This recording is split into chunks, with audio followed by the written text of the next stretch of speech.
ദൈവനാമത്തിന് മഹത്വം ഉണ്ടാവട്ടെ. ആദ്യം തന്നെ ജീവനോടെ അമ്മ പ്രത്യക്ഷപ്പെട്ട ഈ അൽത്താരയിൽ കയറുന്ന സാക്ഷ്യം, രണ്ടാമതും സാക്ഷ്യം പറയാൻ എന്നെ അനുഗ്രഹിച്ച അമ്മ മാതാവിനും യേശോപ്പയ്ക്കും കോടാനുകോടി നന്ദി പറഞ്ഞുകൊണ്ട് എൻ്റെ സാക്ഷ്യം തുടങ്ങുന്നു. എൻ്റെ ആദ്യമായിട്ട് എനിക്ക് പറയാനുള്ളത്, എൻ്റെ സഹോദരൻ ഒരു 3 വർഷം കൊണ്ട് എന്നോട് പിണക്കത്തിലായിരുന്നു. എൻ്റെ എതിർവശത്ത് കൂടി വന്നാൽ പോലും എന്നെ ഒന്ന് നോക്കാതെ പോലും തിരിഞ്ഞ് നടക്കുമായിരുന്നു. എനിക്കത് വലിയ സങ്കടമായിരുന്നു.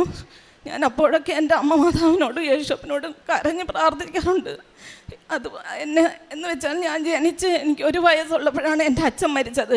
അന്ന് മുതൽ എൻ്റെ അച്ഛനാണ് എൻ്റെ മൂത്ത സഹോദരൻ. ആ പുള്ളി എന്നോട് മിണ്ടാതെയും നോക്കാതെയും പോകുമ്പോൾ എനിക്കത് വല്ലാത്ത സങ്കടമായിരുന്നു.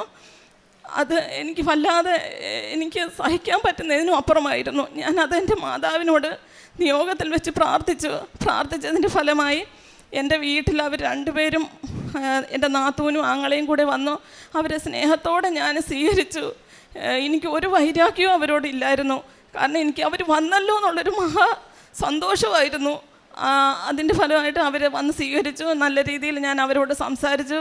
എല്ലാം സ്നേഹത്തോട് പോയി. ഇപ്പോഴെന്നെ കണ്ട നല്ല ജീവനാണ്. എവിടെ വെച്ച് കണ്ടാലും എന്നോട് സംസാരിക്കുകയും എൻ്റെ വീട്ടിൽ വരികയും എൻ്റെ കാര്യങ്ങളൊക്കെ അന്വേഷിക്കാറുണ്ട്.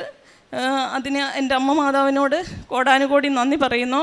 രണ്ടാമതായി എൻ്റെ രോഗസൗഖ്യത്തെക്കുറിച്ചാണ് എനിക്ക് സാക്ഷ്യം പറയാനുള്ളത്. എനിക്ക് യൂട്രസിനകത്ത് യൂറിനറി ഇൻഫെക്ഷൻ വന്നിട്ട് യൂട്രസിന് ഇൻഫെക്ഷനായി അത് റിമൂവ് ചെയ്യേണ്ടതായിട്ട് വന്നു. അപ്പോൾ അത് ഇച്ചിരി കോംപ്ലിക്കേഷൻ ആയിരുന്നു. ആദ്യം ഒരു ഡോക്ടറെ ഞങ്ങൾ കാണിച്ചു. ആ ഡോക്ടർ പറഞ്ഞു, എനിക്കിത് ചെയ്യാൻ പറ്റത്തില്ല, മെയിൻ ഡോക്ടറെ കൊണ്ട് കാണിക്കുക. കാണിച്ചിട്ട് ഡോക്ടർ എന്താ പറയുന്നതെന്ന് വെച്ചാൽ അതുപോലെ ചെയ്യാം എന്ന് പറഞ്ഞു. അങ്ങനെ ഞാൻ വേറൊരു ഡോക്ടറെ കാണിച്ചു. ആ ഹോസ്പിറ്റലിൽ തന്നെയുള്ള മെയിൻ ഡോക്ടറാണ്. ആ ഡോക്ടറെ കാണിച്ചു. ഡോക്ടർ പറഞ്ഞു, പേടിക്കണ്ട, ദൈവത്തിനെ വിളിച്ച് പ്രാർത്ഥിക്കുക എന്ന് പറഞ്ഞു. അങ്ങനെ എൻ്റെ യൂട്രസ് ഒരു കുഴപ്പം കൂടാതെ റിമൂവ് ചെയ്യാൻ പറ്റി. അതിനുശേഷം ഞാൻ സുഖമായിട്ട് റിമൂവ് ചെയ്യുന്നതിന് മുമ്പ്, ഞാൻ ഓപ്പറേഷന് പോകുന്നതിന് മുമ്പ് ഇവിടെ വന്ന് ജോസഫ് അച്ഛനെ കണ്ടു കയ്യൊപ്പ് ശുശ്രൂഷ നേടിയിരുന്നു. അതിൻ്റെ ഫലമായിട്ട് അതിൽ നിന്ന് ഒരു കുഴപ്പവും ഉണ്ടായില്ല. പക്ഷേ ഞാൻ ഓപ്പറേഷൻ കഴിഞ്ഞ് വീട്ടിൽ വന്ന് 1 മാസമായപ്പോഴത്തേക്കും എനിക്ക് നടക്കാൻ ഒരു ബുദ്ധിമുട്ട് വന്നു പറഞ്ഞാൽ എൻ്റെ കാലിൻ്റെ മുട്ടിനൊരു വേദന വന്ന് അത് സന്ധ്യയ്ക്ക് വേദന തുടങ്ങി. ഒരു രാത്രി 10 മണി ആയപ്പോഴത്തേക്കും നീര് കയറി ഒട്ടും എനിക്ക് കാല് താത്ത് വെക്കാനോ ബാത്റൂമിലൊന്ന് പോകാൻ പോലും പറ്റത്തില്ലായിരുന്നു. അങ്ങനെ ഞങ്ങൾ വീണ്ടും എൻ്റെ യൂട്രസ് റിമൂവ് ചെയ്ത ഹോസ്പിറ്റലിൽ തന്നെ ഡോക്ടറെ കൊണ്ട് കാണിച്ചു. ആ ഡോക്ടർ പറഞ്ഞ്, ഇത് റിമൂവ് ചെയ്തെന്നുള്ള അല്ലാതെ എന്തോ ഇൻഫെക്ഷൻ ആയതാണ്, നിങ്ങൾ വേറെ ഓർത്തോയെ കാണിക്കാൻ പറഞ്ഞു. ഓർത്തോയെ കാണിച്ചപ്പോൾ ഡോക്ടർ എക്സ്റേ എടുത്തു. എന്നോട് പറഞ്ഞു, കാലിടിക്കുകയോ വീഴുകയോ വല്ലതും ചെയ്തോ എന്ന് ചോദിച്ചു. ഞാൻ പറഞ്ഞു, ഇല്ല, എങ്ങും വീണിട്ടുമൊന്നുമില്ല എന്ന് പറഞ്ഞു. പക്ഷേ എക്സ്റേയിൽ ഒരു പൊട്ടലോ ചതവോ അങ്ങനെ ഒന്നുമില്ല. പക്ഷേ വേദന കൊണ്ട് എനിക്ക് പറ്റുന്നില്ലായിരുന്നു, നിൽക്കാൻ പോലും പറ്റുന്നില്ല.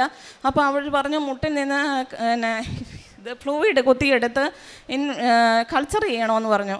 കൾച്ചർ ചെയ്തതിനകത്തും ഒരു കുഴപ്പമില്ല. അപ്പോൾ ഞാൻ അമ്മമാനോട് അവിടെ നിന്നും പ്രാർത്ഥിച്ചു, മാതാവേ, കൾച്ചർ ചെയ്യുന്നതിനകത്ത് ഒരു കുഴപ്പവും ഉണ്ടാവാൻ പാടല്ലേ മാതാവേ, ഈ ഉള്ള കാശ് ഞങ്ങൾക്ക് നിവൃത്തിയില്ല, ആ ഉള്ള കാശ് എൻ്റെ ഓപ്പറേഷനുമൊക്കെ കഴിഞ്ഞതാണ്, ഇനി ഒരു അസുഖം വന്നാൽ ഞങ്ങൾക്കത് താങ്ങാൻ പറ്റത്തില്ലേ മാതാവേ എന്ന് പറഞ്ഞു. അങ്ങനെ കൾച്ചർ ചെയ്തതിനകത്ത് യാതൊരു കുഴപ്പവും ഉണ്ടായിരുന്നില്ല. ESR കൂടുതലാണ്, ഈ മരുന്ന് കഴിച്ചാൽ മതി, മാറും എന്ന് പറഞ്ഞാണ് ഡോക്ടറിനെ വീട്ടിലേക്ക് അയച്ചത്. അതിന് 12 ദിവസം കഴിഞ്ഞപ്പോഴത്തേക്ക് വീണ്ടും മുട്ടിന് നീര് കയറിക്കൊണ്ടു വേദനയായി, ഒട്ടും കാല് കുത്താൻ പറ്റാതെയായി.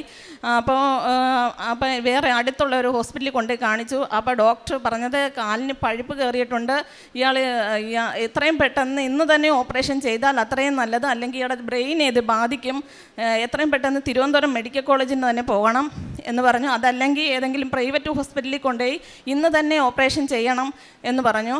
അങ്ങനെ ഞങ്ങൾ കൊല്ലത്തുള്ള ഒരു ഹോസ്പിറ്റലിൽ കാണിച്ച് അന്ന് രാത്രി തന്നെ അവിടെയും ഇതുപോലെ ഫ്ലൂയിഡ് കുത്തിയെടുത്ത് എല്ലാം കഴിഞ്ഞിട്ട് രാത്രി തന്നെ ഓപ്പറേഷൻ ചെയ്ത് ഒരു 5 ദിവസം ഞാൻ അവിടെ അഡ്മിറ്റായിരുന്നു.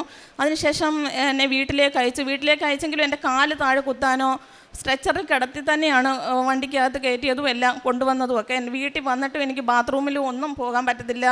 കിടന്നതാണ് എൻ്റെ കാര്യങ്ങളെല്ലാം സാധിച്ചത്. അങ്ങനെ കുറേ 1 മാസമായി 2 മാസമായി എനിക്ക് നടക്കാൻ പറ്റുന്നില്ല, കാല് താഴോട്ടൊന്ന് കുനിച്ചിടാൻ പോലും പറ്റുന്നില്ല. അങ്ങനെ ഞാൻ നിരന്തരം അമ്മയോട് പ്രാർത്ഥിച്ചുകൊണ്ടേയിരുന്നു. എൻ്റെ യേശുവപ്പനും അമ്മയും അപ്പോൾ തന്നെ ഞാൻ ഉടമ്പടി ഉപ്പും തൈലവും എൻ്റെ കാലിൽ പൂശുകയും വേദന കൊണ്ട് ഞാൻ ഉറങ്ങാറില്ലായിരുന്നു. അങ്ങനെ ഞാൻ ഉപ്പും തേനും ഒക്കെ എൻ്റെ കാലിൽ ഇടുകയും അമ്മയോട് നിരന്തരമായി പ്രാർത്ഥിച്ചു കൊണ്ടിരുന്നു. അങ്ങനെ പ്രാർത്ഥിച്ചു കൊണ്ടിരുന്നതിന് ശേഷം ഒരു ദിവസം ഇതുപോലെ എൻ്റെ മെമ്പറോട് പറഞ്ഞു, എനിക്ക് ഒരു വാക്കർ വേണമായിരുന്നു, എനിക്കൊന്ന് നടന്നു നോക്കണമെന്ന് പറഞ്ഞു. അങ്ങനെ എൻ്റെ മെമ്പർ വഴി എനിക്കൊരു വാക്കർ കൊണ്ട് തന്നു. ഞാനത് അതിൽ പിടിച്ചു പിച്ച നടന്ന് എൻ്റെ ബാത്റൂമിൽ പോയി കാര്യങ്ങൾ സാധിക്കാനായിട്ട് എനിക്ക് പറ്റി. അങ്ങനെ എനിക്ക് വല്ലാത്ത വിഷമം, എനിക്ക് മാതാവിൻ്റെ അടുത്ത് മുട്ടുകുത്താൻ പറ്റുന്നില്ലല്ലോ, എനിക്ക് പ്രാർത്ഥിക്കാൻ പറ്റുന്നില്ലല്ലോ, കിടന്ന കിടപ്പിലാണല്ലോ ഞാൻ പ്രാർത്ഥിക്കുന്നത്, അമ്മ മാതാവ് എനിക്കിത് സൗഖ്യമാക്കി തരണേ എന്ന് പറഞ്ഞു. അപ്പോൾ ഡോക്ടറെ അടുത്ത് വീണ്ടും പോയപ്പോൾ ഡോക്ടർ പറഞ്ഞ് മിഷനകത്ത് ഫിസിയോതെറാപ്പി ചെയ്യണം, ഫിസിയോതെറാപ്പി കണ്ടിന്യൂസ് ആയിട്ടും ചെയ്തുകൊണ്ടിരിക്കണമെന്ന് പറഞ്ഞു. ഞങ്ങൾക്ക് നിവർത്തിയില്ലായിരുന്നു. ഞങ്ങളുടെ അടുത്തുള്ള ക്ലബ്ബിലുകാർ പിള്ളേരാണ് പൈസ പിരിച്ച് എൻ്റെ ഓപ്പറേഷൻ്റെ കാര്യത്തിനായാലും മറ്റുള്ള ഹോസ്പിറ്റൽ പോക്കിൻ്റെ കാര്യത്തിനായാലും എല്ലാം പൈസ പിരിച്ചാണ്. അവരുടെ നല്ല മനസ്സിന് ഞാൻ അമ്മ മാതാവിനും യേശുവപ്പനോടും കോടാനുകോടി നന്ദി പറയുന്നു. അവരാണ് എനിക്ക് പൈസ പിരിച്ച് എൻ്റെ വീട്ടിൽ കൊണ്ട് തന്നത്. അതിനുശേഷം ഞങ്ങൾ ഇങ്ങനെ ഫിസിയോതെറാപ്പി കണ്ടിന്യൂസ് ആയിട്ട് ദിവസം 700 രൂപ വെച്ച് വേണമായിരുന്നു. 400 രൂപ ഡോക്ടർക്ക് കൊടുക്കണം, 300 രൂപ എനിക്ക് ഓട്ടോ കൂലിയാവും. അങ്ങനെ അവിടെ ചെന്നാലും വാക്കർ എടുത്ത് വെച്ച് എൻ്റെ കൂടെ വരുന്ന ആളും കൂടി എന്നെ പിടിച്ചാണ് ഹോസ്പിറ്റലിനകത്ത് കയറ്റുന്നതും എല്ലാം. അങ്ങനെ ഫിസിയോതെറാപ്പി ചെയ്ത് മെഷീനകത്തൊരു 30% ഒന്ന് ചരിക്കാൻ പറ്റും എന്നത് മാത്രമേ ആയിട്ടുള്ളൂ. 22 ദിവസം ഞങ്ങൾ ചെയ്തു, ഒരു മാറ്റവും കാണുന്നില്ല. മെഷീനകത്തുനിന്ന് കാലെടുത്ത് കഴിയുമ്പോൾ കാലൊരു ശകലവും വഴങ്ങുന്നേ ഇല്ല. അങ്ങനെ ആ ഫിസിയോതെറാപ്പി ഡോക്ടർ പറഞ്ഞത്, ഇയാൾ വേറൊരു ഡോക്ടറെ കാണിര്, എന്തോ ഓപ്പറേഷൻ ചെയ്തതിനകത്ത് കുഴപ്പമുണ്ട്, ഇയാൾ മറ്റൊരു ഡോക്ടറെ കാണിക്കുക എന്ന് പറഞ്ഞു. അതും പ്രകാരം ഞങ്ങൾ വേറൊരു ആദ്യം എന്നെ ഹോസ്പിറ്റലിലോട്ട് വിട്ട ഡോക്ടറെ പോയി കണ്ടു. ആ ഡോക്ടർ പറഞ്ഞ് എക്സ്റേ എടുത്തുകൊണ്ട് വരാൻ പറഞ്ഞു. എക്സ്റേ എടുത്തുകൊണ്ട് വന്നപ്പം അതിൽ കുഴപ്പമൊന്നുമില്ല, പക്ഷേ ഫിസിയോതെറാപ്പി ചെയ്യാതെ ഇത് മാറില്ല, ഇയാളുടെ കാല് വഴങ്ങില്ല എന്ന് പറഞ്ഞു. ഞാൻ പറഞ്ഞു അങ്ങനെ അത് കേട്ടുകൊണ്ട് വിഷമിച്ചാണ് ഞാൻ വീട്ടിലോട്ട് വന്നത്. വീട്ടിൽ വന്ന് എൻ്റെ ഹസ്ബൻഡിനോട് പറഞ്ഞപ്പോൾ ഹസ്ബൻഡ് പറഞ്ഞു, എത്ര പൈസ ആയാലും നമുക്ക് എങ്ങനെയെങ്കിലും ഇത് ചെയ്യാതെ പറ്റില്ലല്ലോ, നിനക്ക് എണീറ്റ് നടക്കണ്ടേ, നിൻ്റെ സ്വന്തം കാര്യങ്ങൾ നിനക്ക് നോക്കണ്ടേ എന്ന് പറഞ്ഞു. ഞാൻ പറഞ്ഞു, അണ്ണാ നമ്മളിനി എവിടെ നിന്ന് കാശ് മേടിക്കും, നമ്മളിപ്പോൾ തന്നെ ഒത്തിരിയും കടമാണ്, അതിൻ്റെ കൂടെ ഇനി എവിടെ നിന്ന് നമ്മൾ മേടിക്കുന്നത്, സഹായിക്കാനുള്ളവരൊക്കെ നമ്മളെ സഹായിച്ചു കഴിഞ്ഞു, ഇനി എന്ത് ചെയ്യുമെന്ന് പറഞ്ഞു. ഒരു കാര്യം ചെയ്യാൻ, എൻ്റെ അമ്മ മാതാവിൽ ഞാൻ ഉറച്ച് വിശ്വസിക്കുന്നു, എൻ്റെ അമ്മ മാതാവിൽ യേശുവപ്പലും ഞാൻ ഉറച്ച് വിശ്വസിക്കുന്നു. എൻ്റെ അമ്മ മാതാവ് യേശുവപ്പത് ഇത് മാറ്റിത്തരുന്നെങ്കിൽ മാറ്റി തന്നോട്ടെ എന്ന് ഞാൻ ഉറച്ച് വിശ്വസിച്ചുകൊണ്ട് എൻ്റെ അമ്മ മാതാവിൻ്റെ തൈലം ഞാൻ എന്നും കുരിശ് വരച്ച് എൻ്റെ മേൽ ഞാൻ അന്നേരം കസേരയിലിരുന്നാണ് പ്രാർത്ഥിക്കുന്നത്, ചിലപ്പോൾ നിന്ന് പ്രാർത്ഥിക്കാറുണ്ട്. എന്നിട്ട് കുരിശ് വരച്ച് ഞാൻ പ്രാർത്ഥിച്ചു, അമ്മ മാതാവേ എൻ്റെ മുട്ടുകാല് മടക്കി തരണേ, എന്നിട്ട് ഇനി അമ്മയുടെ മുമ്പിൽ മുട്ടുകുത്തി പ്രാർത്ഥിക്കണം, എനിക്ക് കൃപാസനത്തിൽ വരണം, അമ്മ എന്നെ അനുഗ്രഹിക്കണേ എന്ന് പറഞ്ഞു. അതിൻ്റെ ഫലമായി ഓരോ ദിവസവും ഞാൻ തൈലം തേക്കുന്നതിൻ്റെ ഫലമായി എൻ്റെ കാലിന് ഓരോ മാറ്റങ്ങൾ വന്നു തുടങ്ങി. അപ്പോൾ ഞാൻ നേർച്ചയായിട്ട് പറഞ്ഞിരുന്നു, ഞാൻ ആൾത്താരയുടെ ഫ്രണ്ട് വരെ ഇഴഞ്ഞു വന്നുകൊള്ളാം എന്ന് പറഞ്ഞു. അതിന്ന് ഞാൻ സാധിച്ചു. എൻ്റെ അമ്മ മാതാവിൻ്റെ യേശുവപ്പൻ്റെ മുമ്പിൽ ഞാൻ ഇഴഞ്ഞു വന്നു, എനിക്കൊരു കുഴപ്പവും ഇല്ല. ഞാൻ അതിന് പ്രാർത്ഥിച്ചു. അത് കഴിഞ്ഞ് ഞാൻ ഇവിടെ ആദ്യമായിട്ട് എൻ്റെ ഓപ്പറേഷൻ കഴിഞ്ഞിട്ട് ഞാൻ യാത്ര ചെയ്യുന്നത് കൃപാസനത്തിലോട്ടാണ്. കൃപാസനത്തിൽ വന്ന് ഇവിടെ ഞാൻ ഒറ്റക്കാല് എൻ്റെ ഇടതുകാല് മുട്ടുകുത്തി വലതുകാല് പുറകിലോട്ട് വലിച്ചിട്ടിട്ടാണ് ഞാൻ ഇരുന്നത്. എന്നിട്ട് എന്നെ വലതുകാലം ഞാൻ വലിച്ച് മുന്നോട്ട് വെക്കാൻ നോക്കിയിട്ട് പറ്റിയില്ല. അപ്പം ഞാൻ അമ്മയോട് കരഞ്ഞു പ്രാർത്ഥിച്ചു, അമ്മ മാതാവേ ഇനി ഞാൻ വരുമ്പോൾ എൻ്റെ കാലിന് നീ മടക്കി തരണേ എന്ന് പറഞ്ഞു. എന്നിട്ട് ഞാൻ അമ്മ മാതാവിൻ്റെ ഉടമ്പടി വിളക്കിൽ തൈലമെടുത്ത് എൻ്റെ മുട്ടിന് തേച്ചിട്ടു, അമ്മ മാതാവേ നീ എനിക്ക് സൗഖ്യമാക്കി തരണേ, എനിക്ക് വേറെ ആരുമില്ല, ഞങ്ങൾക്ക് ജീവിക്കാൻ വേറെ നിവർത്തിയില്ല, എൻ്റെ അണ്ണൻ പോയി കിടന്ന് കഷ്ടപ്പെട്ട് തുച്ഛമായ വരുമാനം കൊണ്ടാണ് ഞങ്ങൾ ജീവിക്കുന്നത്, അതുകൊണ്ട് നീ എനിക്ക് നടന്നെനിക്ക് ജോലി ചെയ്യാനും ഒക്കെ പറ്റുന്ന രീതിയിൽ നീ എനിക്ക് കാല് സൗഖ്യമാക്കി തരണേ എന്ന് പ്രാർത്ഥിച്ചതിൻ്റെ ഫലമായി ഇന്ന് ഞാൻ കാല് നന്നായിട്ട് മടക്കും. ഒരു ഫിസിയോതെറാപ്പിയും ഞാൻ ചെയ്തില്ല, നല്ല രീതിയിൽ ഞാൻ മടക്കും, മുട്ടുകുത്തും. എൻ്റെ അമ്മ മാതാവിൻ്റെ മുമ്പിൽ ഞാൻ മണിക്കൂറോളം മുട്ടുകുത്തും, ഞാൻ പ്രാർത്ഥിക്കാറുണ്ട്. എനിക്ക് സൗഖ്യമാക്കി തന്നതിന് അമ്മ മാതാവിന് യേശുവപ്പനും കോടാനുകോടി നന്ദി പറയുന്നു. എൻ്റെ സാക്ഷ്യം എന്ന് പറയുന്നത് എൻ്റെ കണ്ണിൽ പ്രഷറായിരുന്നു. വർഷങ്ങൾ കൊണ്ട് എൻ്റെ കണ്ണിൽ പ്രഷറാണ്. ഞാൻ മരുന്ന് ഉപയോഗിച്ചുകൊണ്ടിരിക്കുകയാണ്. അപ്പോൾ ഇതിനിടയ്ക്ക് വെച്ച് ഞാൻ വിദേശത്തൊന്ന് പോയായിരുന്നു. അപ്പോഴാണ് ഈ അസുഖം വന്ന് ഞാൻ തിരിച്ചു പോരേണ്ടി വന്നത്. അവിടെ വിദേശത്ത് വെച്ച് ഞാൻ കണ്ണട യൂസ് ചെയ്യാറില്ല, കണ്ണിൽ ഈ മരുന്ന് പ്രഷറിൻ്റെ മരുന്ന് ഉപയോഗിക്കാറില്ല, ഉപയോഗിക്കാൻ എനിക്ക് സമയം കിട്ടത്തില്ല. അപ്പോൾ ഞാൻ ഉപയോഗിക്കാതിരുന്ന് അങ്ങനെ നാട്ടിൽ വന്ന് ഈ കാലിൻ്റെയും യൂട്രസിൻ്റെയൊക്കെ ഓപ്പറേഷനെല്ലാം കഴിഞ്ഞപ്പോഴാണ് ഞാൻ അതിന് മുന്നേ ഞാൻ ബൈബിൾ വായിക്കുമ്പോൾ ഞാൻ കണ്ണട വെക്കാതാണ് വായിക്കുന്നത്. എന്ന് വെച്ചാൽ എനിക്ക് ദൂരക്കാഴ്ച ഇച്ചിരി കുറവാണ്. അപ്പം ഞാൻ കണ്ണട വെക്കാതാണ് വായിക്കുന്നത്. അപ്പം ഞാൻ മാതാവിനോട് യേശുവിനോട് പറഞ്ഞു, ഞാൻ ബൈബിളല്ലേ വായിക്കുന്നത്, എൻ്റെ അപ്പനെയല്ലേ ഞാൻ അറിയുന്നത്, അതുകൊണ്ട് എൻ്റെ കണ്ണ് സൗഖ്യമാക്കി തരും എന്നെൻ്റെ മനസ്സിൻ്റെ ഉള്ളിൽ ആരോ ഞാൻ പറയുന്ന പോലെ എനിക്കൊരു ഉറച്ച വിശ്വാസമുണ്ടായിരുന്നു, എൻ്റെ കണ്ണ് സൗഖ്യമാക്കി തരുമെന്ന് തന്നെ. അങ്ങനെ ഞാൻ അതിനുശേഷമാണ് ഞാൻ വിദേശത്ത് വന്നതിന് ശേഷം ഞാൻ ഡോക്ടറെ പോയി കണ്ടു. ഡോക്ടറെ പോയി കണ്ടപ്പോൾ ഡോക്ടർ ടെസ്റ്റുകളൊക്കെ ചെയ്തിട്ട് പറഞ്ഞ് മരുന്നൊഴിക്കുന്നുണ്ടോ എന്ന് ചോദിച്ചു. ഞാൻ പറഞ്ഞു, ഡോക്ടറെ ഇതുപോലെ കുറേ നാൾ കൊണ്ട് ഞാൻ 1 വർഷം കൊണ്ട് മരുന്നൊഴിക്കുന്നില്ല എന്ന് പറഞ്ഞു. അപ്പോൾ ഡോക്ടർ പറഞ്ഞു, എന്തുകൊണ്ട്, ആര് പറഞ്ഞിട്ടാണ് ഇയാൾ മരുന്നൊഴിക്കാതിരുന്നത്, അങ്ങനെ പ്രഷറിൻ്റെ മരുന്നൊഴിക്കാതിരിക്കാൻ പറ്റില്ലല്ലോ, ആര് പറഞ്ഞിട്ടാണ്? ഞാൻ പറഞ്ഞു, ആരും പറഞ്ഞിട്ടല്ല ഡോക്ടറെ, പക്ഷേ എനിക്ക് തോന്നി, എൻ്റെ മനസ്സിൽ ആരോ പറയുന്നത് പോലെ തോന്നി, മരുന്നൊഴിക്കണ്ട എന്ന് പറഞ്ഞതുപോലെ തോന്നി, അതുകൊണ്ട് ഞാൻ മരുന്നൊഴിച്ചില്ല എന്ന് പറഞ്ഞു. അപ്പോൾ ഡോക്ടർ പറഞ്ഞു, ഇയാൾ കണ്ണൊന്ന് സ്കാൻ ചെയ്തിട്ട് വരാൻ പറഞ്ഞു. ഞാൻ സ്കാൻ ചെയ്തിട്ട് വന്നപ്പോൾ എനിക്ക് കണ്ണിന് ഒരു കുഴപ്പവും ഇല്ല. ഡോക്ടർ പറഞ്ഞു, ഇനി ഇയാൾ മരുന്നൊഴിക്കണ്ട, എൻ്റെ കണ്ണ് സൗഖ്യമായി. എൻ്റെ അപ്പനും അമ്മയുമാണ് എൻ്റെ കണ്ണ് സൗഖ്യമാക്കി തന്നത്. കാരണം ആ മരുന്ന് മേടിക്കാൻ ഞങ്ങൾക്ക് നിവർത്തിയില്ല. എൻ്റെ അണ്ണനും സ്ട്രോക്ക് വന്നതാണ്. പുള്ളിയുടെ മരുന്ന് തന്നെ മേടിക്കാൻ ബുദ്ധിമുട്ടിലാണ്. ഞങ്ങൾ 5 ഗുളിക വീതം അണ്ണൻ ആഴ്ചയിൽ മേടിക്കുന്നത്. അത് തന്നെ 100-200 രൂപയാവും 5 ഗുളിക മേടിക്കുമ്പോഴത്തേക്ക്. അപ്പം വീട്ടുകാര്യങ്ങളും എല്ലാം കൂടെ പറ്റത്തില്ല. അതിന് ഞാൻ വഴക്ക് പറഞ്ഞാണ് 5 ഗുളിക തന്നെ മേടിക്കുന്നത്. അപ്പം അതിൻ്റെ ഇടയ്ക്കൂടെ എൻ്റെ ഈ ഒരു കാര്യങ്ങളൂടെ പുള്ളിക്ക് അത് വിഷമമല്ലേ, അതുകൊണ്ട് ഞാനെല്ലാം മാതാവിനോട് അർപ്പിച്ചു, യേശുവപ്പനോടും അർപ്പിച്ച് പ്രാർത്ഥിച്ചതിൻ്റെ ഫലമായിട്ട് എനിക്ക് ഓരോ സൗഖ്യങ്ങൾ തന്നുകൊണ്ടേയിരുന്നു. അതിനുശേഷം രണ്ടാമത്തെ സാക്ഷ്യം എന്ന് പറയുന്നത്, ഞാൻ 2024 നവംബർ 16-ാം തീയതി ഞാനിവിടെ വന്ന് ആദ്യമായിട്ട് ഉടമ്പടി എടുക്കുന്നത്. അതിന് മുമ്പേ എനിക്ക് ഒരു കാലിന് മസിൽ പിടിക്കും. നിങ്ങൾക്ക് എല്ലാവർക്കും അറിയാമല്ലോ, മസിൽ പിടിച്ചാൽ ഭയങ്കര വേദനയാണ്. രാത്രി സമയത്ത് ഭയങ്കര വേദനയാണ്. ചിലപ്പോൾ 2 കാലും മസിൽ പിടിക്കാറുണ്ട്. അപ്പോൾ എൻ്റെ കുഞ്ഞുങ്ങൾ പറയും, ഈ അമ്മ എന്നെ ഞങ്ങളെ ഉറക്കത്തില്ല, അമ്മ അങ്ങ് വിളിച്ചു വെക്കുക എന്ന് പറഞ്ഞുകൊണ്ട് എന്നെ കളിയാക്കാറുണ്ട്. അങ്ങനെ ഞാൻ അമ്മയോടും ഒന്നും പറഞ്ഞില്ല. പക്ഷേ ഞാൻ ആദ്യമായിട്ട് ഉടമ്പടി എടുക്കാൻ അവിടെ മാതാവിൻ്റെ മുമ്പിൽ മുട്ടുകുത്തി പ്രാർത്ഥിച്ചപ്പോൾ എൻ്റെ ഇടതുകാലിന് മസിൽ പിടിച്ച് എനിക്കത് പിരിയാനോ പറ്റുന്നില്ല. ഞാൻ എങ്ങനെയെങ്കിലും അമ്മ മാതാവേ എന്ന് ഉറക്കെ വിളിച്ചുകൊണ്ട് ഞാൻ കാല് ഒരു വിധം മുന്നോട്ടെടുത്തു, എണീറ്റു. പക്ഷേ അവിടെ വെച്ച് മാറിയ ആ മാറ്റം ഇന്ന് ഇതുവരെയും എൻ്റെ കാലിന് മസിൽ പിടിച്ചിട്ടില്ല. എത്ര തണുപ്പടിച്ചിട്ടും എനിക്കൊരു പ്രശ്നവും ഇല്ല. 2 കാലിലെയും മസിൽ പിടുത്തം എനിക്ക് മാറ്റി കിട്ടി. പിന്നെ അതുപോലെ തന്നെ എൻ്റെ മോൻ്റെ കാര്യമാണ്. അവന് 10ാം ക്ലാസ്സിൽ ആവറേജ് മാർക്ക്, നന്നായിട്ട് പഠിക്കത്തൊന്നുമില്ല, ആവറേജ് മാർക്കേ ഉള്ളായിരുന്നു. അതിൻ്റെ കൂടെ ഞാനും വിദേശത്തായി പോയി. അപ്പോൾ ഞാൻ പഠിക്കാൻ വിളിക്കാനോ ഒന്നും എനിക്ക് ഭയങ്കര വിഷമമായിരുന്നു. ഞാൻ അവിടെ ഇരുന്ന് പ്രാർത്ഥിച്ചു. അമ്മ മാതാവിനോട് കൊന്ത എപ്പോഴും ചൊല്ലാറുണ്ട്. അപ്പോൾ അവിടെ ജോലിയിലാണെങ്കിലും ഞാൻ എപ്പോഴും കൊന്ത ചൊല്ലാറുണ്ട്.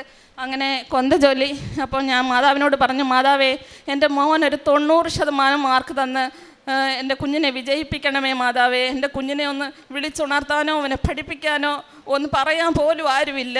അതുകൊണ്ട് നീ വേണം എല്ലാ കാര്യങ്ങളും അവന് ചെയ്തു കൊടുക്കാൻ. ഒരു 90% മാർക്ക് തന്ന് എൻ്റെ കുഞ്ഞിനെ വിജയിപ്പിക്കണമേ എന്ന് പറഞ്ഞു.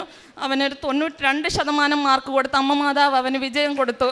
മാതാവിനും അമ്മയ്ക്കും യേശുവപ്പനും കോടാനുകോടി നന്ദി പറയുന്നു. പിന്നെ എൻ്റെ പ്രേക്ഷിത വിലയെന്ന് പറഞ്ഞാൽ, ഞാൻ ഇവിടുന്ന് പത്രം വാങ്ങിച്ച് ഈ കാല് വയ്യാതിരുന്ന സമയത്തും ഞാൻ കൊല്ലം കളക്ട്രേറ്റിൻ്റെ അടുത്തുനിന്ന് നടന്ന്, ആ പെരുവെയിലത്ത് നടന്ന്, കയ്യട്ടി യേശുവിടെ പള്ളിയുണ്ട് അവിടെ പോകാൻ എനിക്ക് ഭയങ്കര ഇഷ്ടമാണ്. അപ്പോൾ ഞാൻ അവിടെ കുർബാനയ്ക്ക് പോകാറുണ്ട് വെള്ളിയാഴ്ച തോറും. അപ്പോൾ അവിടെ പോകുമ്പോൾ ഞാൻ ഇവിടുന്ന് ബസ്സിൽ ഇറങ്ങി പത്രം എല്ലാം എൻ്റെ ബാഗിനകത്തുനിന്ന് ഫുള്ള് എടുത്ത് എൻ്റെ കയ്യിൽ പിടിച്ചിട്ട് ഞാൻ ഓരോരുത്തർക്കും വീട്ടിൽ വെച്ച് കുരിശ് വരച്ച് തൈലം പുരട്ടി വിശ്വാസപ്രമാണം ചൊല്ലിയാണ്. അതുപോലെ വചനം, അതിനകത്ത് ഒരു വചനം എഴുതിയിട്ടാണ് ഞാൻ കൊണ്ടുവന്ന് കൊടുക്കുന്നത്. ഞാൻ അവിടെ നിന്ന് നടന്ന് പള്ളിയുടെ അടുത്ത് വരെ കൊടുക്കും. പിന്നെ ബാലൻസ് വരുന്ന പത്രം എൻ്റെ ബാഗിനകത്താക്കി വെച്ചിട്ട് ഞാൻ കുർബാന കൂടിയിട്ട്, പക്ഷേ എനിക്ക് അവിടുന്ന് പള്ളിയിൽ നിന്ന് ഇറങ്ങാനുള്ള മനസ്സ് തോന്നതേ ഇല്ല. എത്ര സമയം വേണമെങ്കിലും എനിക്ക് അവിടെ ഇരിക്കാനാണ് എൻ്റെ ആഗ്രഹം. അവിടെ എനിക്ക് മുട്ടുകുത്താനും ഒന്നും പറ്റില്ല. അവിടെ ബെഞ്ചിലിരുന്നാണ് ഞാൻ കുർബാന കൂടാറുണ്ടത്. പിന്നെ എനിക്ക് മുട്ടുകുത്താനും പറ്റി. ആൾക്കാരുടെ ഫ്രണ്ട് വരെ ചെന്ന് നിന്ന് ദിവ്യകാരുണ്യം കണ്ട് പ്രാർത്ഥിക്കാൻ എനിക്ക് സൗഖ്യം തന്നു. മാതാവിനും യേശുവപ്പനും കോടാനും കൂടി നന്ദി പറയുന്നു. അതുപോലെ പ്രേക്ഷിതവേല പത്രം ഞാൻ അവിടുന്ന് ഇറങ്ങിയതിന് ശേഷം ഹോസ്പിറ്റലുകളിൽ ചെന്ന് അവരോട് എൻ്റെ കാലിൻ്റെ സൗഖ്യവും ഞാൻ എൻ്റെ കാല് കാണിച്ചാണ് എല്ലാവരോടും കാര്യങ്ങൾ പറഞ്ഞ് അവരെ മനസ്സിലാക്കിയിട്ടാണ് പത്രം കൊടുക്കാറുള്ളത്. അതുപോലെ പറയും, നിങ്ങൾ ആരും ഈ പത്രം വലിച്ചു കീറല്ലേ, നിങ്ങൾ ഉപേക്ഷിക്കുകയും ചെയ്യരുതേ, നിങ്ങൾ അങ്ങനെയാണെങ്കിൽ എൻ്റെ കയ്യിൽ നിന്ന് മേടിക്കരുത്, ഇത് അർഹതപ്പെട്ടവർക്ക് കൈ കിട്ടട്ടെ എന്ന് പറഞ്ഞാണ് ഞാൻ കൊടുക്കുന്നത്. പിന്നെ അഗതി മന്ദിരത്തിൽ പോയി അമ്മമാരെ കണ്ട് അവർക്ക് സാധനങ്ങളൊക്കെ വാങ്ങിച്ച് കൊടുക്കാറുണ്ട്. പക്ഷെ കൂടുതൽ കാരുണ്യപ്രവർത്തി ചെയ്യാൻ പറ്റുന്നില്ലല്ലോ എന്നുള്ളൊരു വിഷമം എൻ്റെ അമ്മമാതാവിനോട് ഞാൻ എപ്പോഴും പറഞ്ഞുകൊണ്ടിരുന്നു. ഞാൻ എന്നും ഡെയിലി ബ്രെഡ് പ്രാർത്ഥിക്കുമ്പോഴും സന്ധ്യാനേരത്ത് പ്രാർത്ഥിക്കുമ്പോഴും ഞാൻ അമ്മമാതാവിനോട് ഒന്നേ പറയാറുള്ളൂ, അമ്മയുടെ പ്രത്യക്ഷീകരണത്തിൻ്റെ സ്ഥിരം സാക്ഷികളാക്കി ഞങ്ങളെ ഉയർത്തണമേ മാതാവി എന്ന് പറയാറുണ്ട്. അതുപോലെ എൻ്റെ മരണം വരെ എൻ്റെ ജീവിത ഉടമ്പടിയിൽ തന്നെ ജീവിക്കണേ ഞങ്ങളെ അനുഗ്രഹിക്കാറുണ്ട്, അങ്ങനെ പറയാറുണ്ട്. പിന്നെ കാരുണ്യപ്രവൃത്തിയും പ്രേക്ഷിതവേലയും ചെയ്യാൻ അമ്മയെ അനുഗ്രഹിക്കണം, ഞങ്ങളെ അനുഗ്രഹിച്ച് അതിനുള്ള കാര്യങ്ങൾ ചെയ്ത് അതിൻ്റെ ഫലമായിട്ട് എനിക്കിപ്പോൾ ഒരു ചെറിയ ജോലി ഒരാഴ്ചയായോളം ഞാൻ കയറിയിട്ട് അങ്ങനെ ഒരു ചെറിയ ജോലിക്ക് ഞാൻ പോകുന്നു. അമ്മ മാതാവ് അതും എനിക്ക് തന്നു. ആ ജോലിയിൽ ഞാൻ ഇവിടെ കസേരയിട്ട് ഇരുന്ന് കഴിഞ്ഞ് ഞാൻ ഫ്രണ്ടിൽ നോക്കുന്ന മതിലിൽ സിമെൻറ്റ് കട്ട കൊണ്ടാണ് കെട്ടിയിരിക്കുന്നത്, തേച്ചിട്ട് ഒന്നുമില്ല. പക്ഷെ ഞാൻ നോക്കുന്നത് എൻ്റെ അമ്മ മാതാവിൻ്റെ ഇതേ രൂപം തന്നെ ആ മതിലിൽ ഇങ്ങനെ കാണാം. എന്നിട്ട് എൻ്റെ അമ്മയുടെ വലതുവശത്ത് യേശുവപ്പൻ്റെ തലഭാഗം വരെയുള്ളത് എനിക്ക് നല്ല വ്യക്തമായിട്ട് കാണാം. അപ്പോൾ അവിടെ ഇരുന്ന് ഞാൻ കൊന്തം ചൊല്ലുമ്പോഴും ബൈബിൾ വായിക്കുമ്പോഴും ഇതെല്ലാം എൻ്റെ ബാഗിലിട്ടുകൊണ്ടാണ് ഞാൻ പോകുന്നത്. കുരിശിൻ്റെ വഴി പുസ്തകം എല്ലാം ഞാൻ എൻ്റെ ബാഗിലിട്ടുകൊണ്ട് പോയി ആദ്യമേ അവിടെ ചെന്നു കതവ് തുറന്ന് അകത്ത് കയറുമ്പോഴേ ഞാൻ ഇതെല്ലാം എടുത്ത് എൻ്റെ മേശപ്പുറത്ത് വെച്ചിട്ടാണ് ഞാൻ എൻ്റെ ചോറും പാത്രങ്ങളും എല്ലാം കൊണ്ടുവെക്കുന്നത്.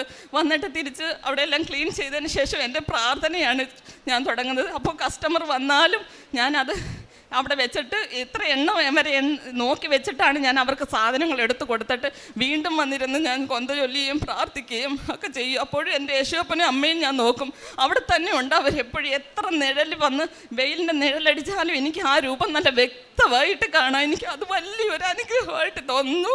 എൻ്റെ മാതാവ് അമ്മ എന്നെ കൈവിടാതെ എൻ്റെ കൂടെ ഉണ്ടെന്നുള്ളൊരു വിശ്വാസമുണ്ട്. അമ്മ മാതാവിനും യേശുവപ്പനും കോടാനുകോടി നന്ദി പറഞ്ഞുകൊണ്ട് ഞാൻ എൻ്റെ വാക്കുകൾ അവസാനിപ്പിക്കുന്നു.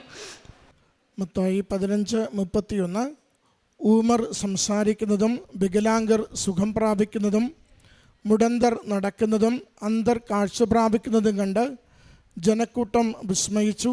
അവർ ഇസ്രായേലിൻ്റെ ദൈവത്തെ മഹത്വപ്പെടുത്തി. അമ്പിളി രമണൻ എന്ന ഈ അക്രൈസ്തവ മകളുടെ അതിശക്തമായ ഉടമ്പടി ജീവിതാനുഭവ സാക്ഷ്യമാണ് നാം കേട്ടത്. ഉടമ്പടിയുടെ പ്രാഥമികമായ ഒരു മനോഭാവം നമുക്കുണ്ടായിരിക്കേണ്ടത് അനുതാപത്തിൻ്റെതാണ്. ഉടമ്പടി എടുക്കുമ്പോൾ തന്നെ അതിലാദ്യത്തത് കുറേ കാര്യങ്ങൾ ഉപേക്ഷിക്കാം, ജീവിതം തിരുത്താം എന്ന് നമ്മൾ ഏറ്റുപറയുന്നുണ്ട്. അതാണ് ദൈവത്തിന് നാം കൊടുക്കുന്ന വാക്ക്. ദൈവത്തിൻ്റെ കരങ്ങളിൽ നിയോഗങ്ങൾ നമുക്ക് അനുഗ്രഹമാക്കി നൽകുവാൻ പ്രാർത്ഥിക്കുമ്പോൾ ദൈവത്തോട് നമ്മുടെ ജീവിതത്തെ ഏതൊക്കെ തരത്തിൽ നമ്മൾ ക്രമപ്പെടുത്താം, നന്മയുള്ളതാക്കാം, വിശുദ്ധീകരിക്കാമെന്ന് നാം ദൈവത്തോട് പറഞ്ഞുകൊണ്ടാണ് ആ നിലവിളക്ക് കത്തിച്ച് അമ്മയുടെ സന്നിധിയിലേക്ക് നമ്മൾ ഉടമ്പടി പ്രാർത്ഥന ചൊല്ലി തുടങ്ങുന്നത്. ഓർക്കേണ്ടത്, സഹോദരി പറയുന്നുണ്ട്, സഹോദരനുമായി ഉണ്ടായിരുന്ന ഒരു പിണക്കം അത് വല്ലാതെ തന്നെ ബാധിക്കുകയും മാറുന്നതിന് വേണ്ടി ഏറെ ആഗ്രഹിക്കുകയും ഉടമ്പടി ജീവിതത്തിലേക്ക് വന്നതിന് ശേഷം അത് ആ പിണക്കം മാറി വളരെ ഇഴയെടുപ്പമുള്ള സഹോദരിയുമുള്ള ബന്ധത്തിലേക്ക് വീണ്ടും വന്നു ചേരുവാൻ സാധിച്ചുവെന്നത് ഏറ്റവും വലിയ അനുഗ്രഹമായി ആദ്യം സൂചിപ്പിച്ചു. പിന്നീട് സഹോദരി സൂചിപ്പിച്ചത് 2 രോഗസൗഖ്യങ്ങളാണ്. ഒന്ന് കാലിന് കിട്ടിയ ചലനശേഷിയും പൂർവ്വ ആരോഗ്യവും, അതോടൊപ്പം കണ്ണിനുണ്ടായിരുന്ന പ്രഷറിൻ്റെ രോഗം മാറിക്കിട്ടിയതും. വിശദമായി തന്നെ കടന്നുപോയ പ്രതിസന്ധികളും പീഡാസഹനങ്ങളും ചികിത്സാ ചെലവുകളും ഒക്കെ സഹോദരി സൂചിപ്പിച്ചു. പ്രിയമുള്ളവരെ, ദൈവത്തിനൊന്നും അസാധ്യമല്ല. ദൈവശക്തിയാൽ ജീവിതത്തിൽ എന്തും നമുക്ക് നൽകുവാൻ അവിടുത്തേക്ക് കഴിയുകയും ചെയ്യും. ഈ മകള് തൻ്റെ വാക്കുകൾ കൊണ്ട് പറയുന്നുണ്ട്, ജപമാല ചൊല്ലുവാൻ, വചനം വായിക്കുവാൻ, കുർബാന കൂടുവാൻ, എത്ര നേരം വേണമെങ്കിലും പള്ളിയിലിരുന്ന് പ്രാർത്ഥിക്കുവാൻ തനിക്കുള്ള തീഷ്ണതയെക്കുറിച്ച്. ഉടമ്പടി സീരിയസ് ആകുമ്പോൾ ദൈവിക കാര്യങ്ങൾ നമുക്ക് സീരിയസ് ആവും. ഉടമ്പടി അലസമാണെങ്കിൽ ഒരു ദൈവിക കാര്യവും നമ്മളെ സ്പർശിക്കുകയുമില്ല. അതുകൊണ്ട് ഉടമ്പടിയുടെ ഫലസിദ്ധി ദൈവത്തോടുള്ള വിശ്വസ്തതയെ ആശ്രയിച്ചാണ് നമുക്കിരിക്കുന്നത്. അതുകൊണ്ട് സഹോദരിയുടെ വാക്കുകൾ, സഹോദരി കുർബാന പങ്കെടുക്കണമെന്നത് ഒരു നിബന്ധനയുള്ള കാര്യമല്ല. ഒരു ക്രൈസ്തവരെ പോലെ നിരന്തരം ജപമാല ചൊല്ലുക, വചനം വായിക്കുക, അത് ഗൗരവത്തിലത് പറയേണ്ട വിഷയമല്ല. പക്ഷെ ഉടമ്പടിയിലേക്ക് വരുമ്പോൾ യേശു കർത്താവിനെ അധരം കൊണ്ട് ഏറ്റുപറയുകയും ആത്മാവിൽ വിശ്വസിച്ചുകൊണ്ട് യേശുവിനെ കൈമാറുവാനുള്ള പ്രവൃത്തികളിൽ പങ്കുചേരുകയും ചെയ്യുമ്പോൾ അത് വലിയ അനുഗ്രഹങ്ങൾ നമ്മൾ ഓരോരുത്തരുടെയും ജീവിതത്തിലേക്ക് കൂട്ടിക്കൊണ്ടുവരും. കാരണം യേശുവിനെ തേടിയെത്തിയവർക്ക് മതമില്ല. യേശുവിനെ തേടിയെത്തിയവർക്ക് അശരണരെന്ന, രോഗികളെന്ന, പാപികളെന്ന, സമൂഹം പുറന്തള്ളിയവരെന്ന പേരുകൾ മാത്രമേ ഉള്ളൂ. നമ്മൾ ഓരോരുത്തരും എന്തെങ്കിലും കുറവുകളുണ്ടോ യേശുവിൻ്റെ അരികിൽ നിന്ന് കൃപ നേടുവാൻ അവകാശമുള്ളവരാണ്. അതാണ് ഉടമ്പടി നമ്മളെ എല്ലാവരെയും ഒരുമിപ്പിക്കുന്നത്. ഉടമ്പടിയിൽ യേശുവിൻ്റെ അരികിലേക്ക് കണ്ണീരുമായി വരുമ്പോൾ, ഇല്ലായ്മയുമായി വരുമ്പോൾ, രോഗദുരിതവുമായി വരുമ്പോൾ, കുടുംബ സമാധാനമില്ലാതെ വരുമ്പോൾ ഈശോ ആശീർവദിച്ചുകൊണ്ട് ജീവിതത്തിന് എന്താണോ ഇല്ലായ്മയായിട്ടുള്ളത് അത് മാറ്റിത്തരികയും അവൻ്റെ കൃപയാൽ, അമ്മയുടെ സംരക്ഷണയിൽ നമ്മുടെ ജീവിതത്തെ ബലപ്പെടുത്തുകയും ചെയ്യും. ഈശോയോടുള്ള ബന്ധം കൂടുതൽ തീഷ്ണതരമാക്കി മുന്നേറുവാൻ ഉടമ്പടിയിലൂടെ നമുക്ക് സാധിക്കുകയും വേണം. ഈ കുടുംബം ഈശോയെ സ്നേഹിച്ചതുകൊണ്ട്, അമ്മയുടെ കരങ്ങളിൽ ജീവിതം ഏൽപ്പിച്ചതുകൊണ്ട് കുടുംബത്തിൽ ഓരോരുത്തർക്കും മകന് ലഭിച്ച ഉന്നത വിജയത്തെ പോലും ചേർത്ത് വെച്ച് പറയുന്നുണ്ട്, അമ്മയോട് പറഞ്ഞാൽ മതി, അമ്മ തിരുക്കുമാറിനെ കൊണ്ട് എന്താണോ വേണ്ടത് ജീവിതത്തിൽ അത് നേടിത്തരിക തന്നെ ചെയ്യുമെന്ന്. ഈ കുടുംബത്തിന് ലഭിച്ച വിശ്വാസ ബോധ്യങ്ങൾക്കും ജീവിത അനുഗ്രഹങ്ങൾക്കും അമ്മ മാതാവിനും തിരുക്കുമാരനും നന്ദി പറഞ്ഞുകൊണ്ട് കരങ്ങളടിച്ച് ഈ സാക്ഷ്യം നമുക്ക് സമർപ്പിക്കാം. അത്യപൂർവ ദൈവാനുഭവങ്ങൾ ഇനി നിങ്ങൾക്കും സ്വന്തം. ഈ യൂട്യൂബ് ചാനൽ ഇതുവരെ സബ്സ്ക്രൈബ് ചെയ്തിട്ടില്ലെങ്കിൽ ഇപ്പോൾ തന്നെ സബ്സ്ക്രൈബ് ചെയ്യുക. ഈ വീഡിയോ ഇപ്പോൾ തന്നെ നിങ്ങളുടെ സുഹൃത്തുക്കൾക്ക് ഷെയർ ചെയ്തുകൊണ്ട് കർത്താവിൻ്റെ പ്രേക്ഷിതരാകുക.